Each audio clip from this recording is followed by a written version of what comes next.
আসসালামু আলাইকুম দর্শক বন্ধু। এখন আমরা আছি এক জায়গায়, কেরালার এক জায়গাতে আছি বর্তমান।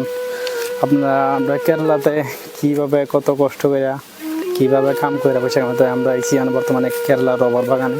সেই রবার বাগানে মোটর ফিট করবার লেগে মোটর ফিট করে সেখানটা দেখাইছি কি দৃশ্যটা কি সুন্দর লাগে, কেরালার দৃশ্যগুলো সেটা দেখাইবার লাগে আমি বর্তমান খার হয়েছি। বর্তমান পিছে আমরা গাড়ি, তারপরে আপনার দেখাইতেছি রবার ক্ষেতের মধ্যে ক্ষেত কিবা করে কেরালা মাসে কিবা পয়সা কামা সেটা দেয়। আর আমরা তো ক্ষেত হলে একটা করছি আর একটা করতাম, কিলিয়ে করতাম একটা করবো, এটা বর্তমানে খাড়া হয়েছে। তারপরে আমি দেখাইতেছি আরও বহুত দৃশ্যগুলো আমি দেখাই।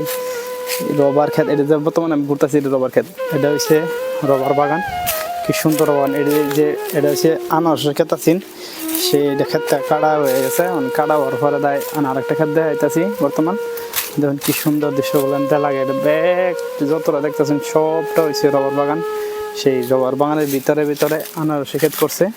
ক্ষেত করার পর দায় সে কাম করতেছে। তারপরে আমরা ওই যে কাম করতেছি, আমরা আইসি মোটর ফিট করবার লেগে আয়া হেঁটে আমরা বর্তমান এই আনারস বাগানটা আমি দেখাইতেছি। কি সুন্দর দৃশ্য, এই দৃশ্যগুলো আমি দেখাই।